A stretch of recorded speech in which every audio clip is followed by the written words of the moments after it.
Bismillahirrahmanirrahim. Assalamualaikum warahmatullahi wabarakatuh. Perkenalkan, nama saya Mas Nawati, selaku moderator dari kelompok 4. Pada kesempatan kali ini, kelompok kami akan mendiskusikan tentang klasifikasi, morfologi, dan anatomi tanaman jahe atau biasa disebut dengan bahasa Latin Zingiber officinale. Adapun para pemateri yaitu pemateri pertama ada Saudari Nur Faisah, pemateri kedua ada Saudari Jumrah, pemateri ketiga ada Saudari Nurul Hikmah, dan pemateri keempat ada Saudari Asti Butubulawan. Dengan itu, pemateri pertama kami persilakan untuk memaparkan materinya. Terima kasih. Klasifikasi tanaman jahe. Kingdom Plantae, divisi Spermatophyta, subdivisi Angiospermae, kelas Monocotyledone, ordo Zingiberales, famili Zingiberaceae, genus Zingiber, dan spesies Zingiber officinale.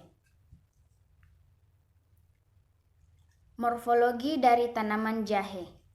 Yang pertama itu akar atau radix, rimpang, batang atau kaulis, daun atau folium, bunga atau floss. Yang pertama kita akan menjelaskan morfologi dari akar atau radix. Pertama, sistem perakarannya serabut seperti yang kita lihat di gambar menjadi 3 bagian, yaitu leher akar, batang, serta tudung akar. Bentuknya bulat, ramping, berserat. Warnanya putih sampai coklat terang.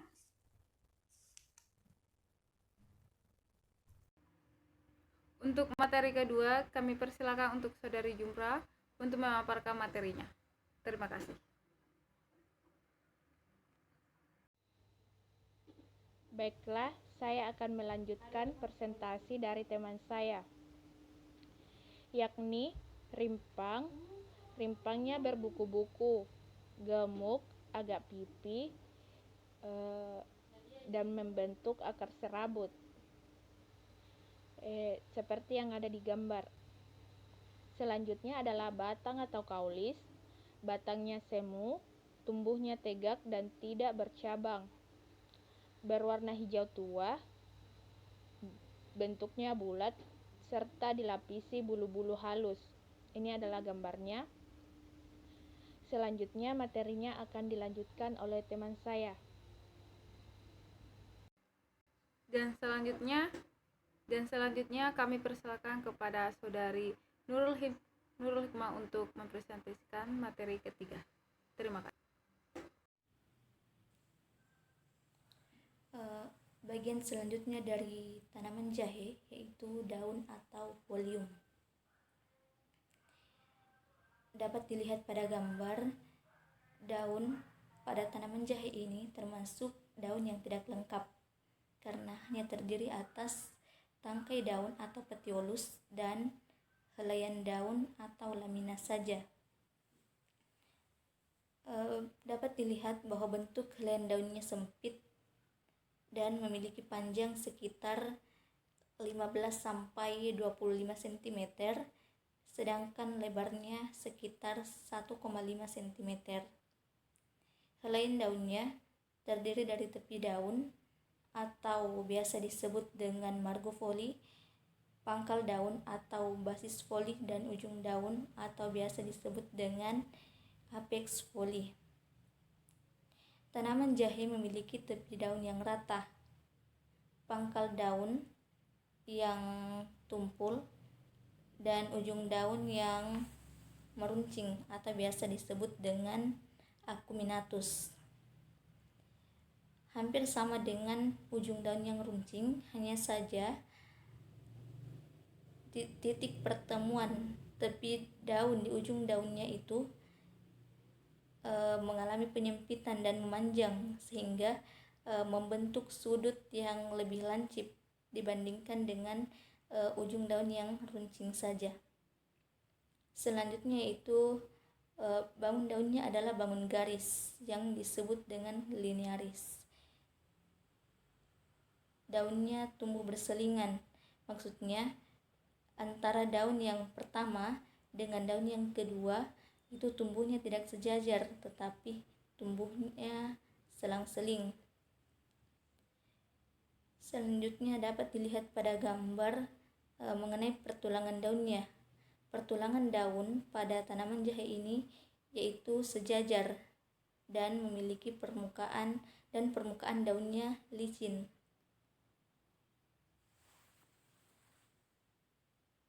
Atau floss dapat dilihat pada gambar.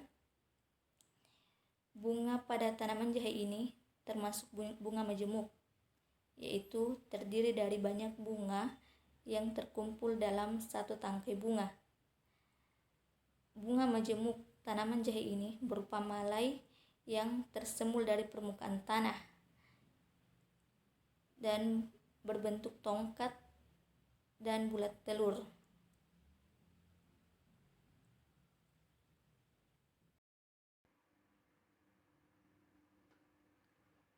Dan terakhir, kami persilakan kepada Saudari Astibutu Bulawang untuk memaparkan materinya.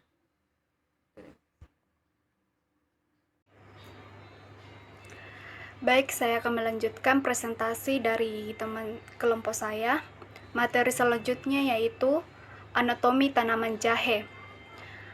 Tanaman jahe memiliki susunan sel epidermis yang rapat, memiliki fragmen pengenal pada rimpang jahe adalah amilum, periderem, jaringan gabus tangенsial, dan berkas pengangkut dan serabut. Selanjutnya adalah batang atau kaulis. Sel epidermis memiliki susunan sel yang rapat. Epidermis memiliki fungsi yaitu sebagai jaringan pelindung semua organ tubuh, mulai dari batang, daun, akar, buah, dan dari segala kondisi dan pengaruh. Selanjutnya itu daun atau floss. Memiliki sel epidermis, memiliki susunan sel yang rapat, dan memiliki stomata. Fungsi stomata adalah sebagai tempat pertukaran gas seperti CO2 yang diperlukan oleh tumbuhan dalam proses fotosintesis. Demikian materi yang saya sampaikan. Saya cukupkan, terima kasih.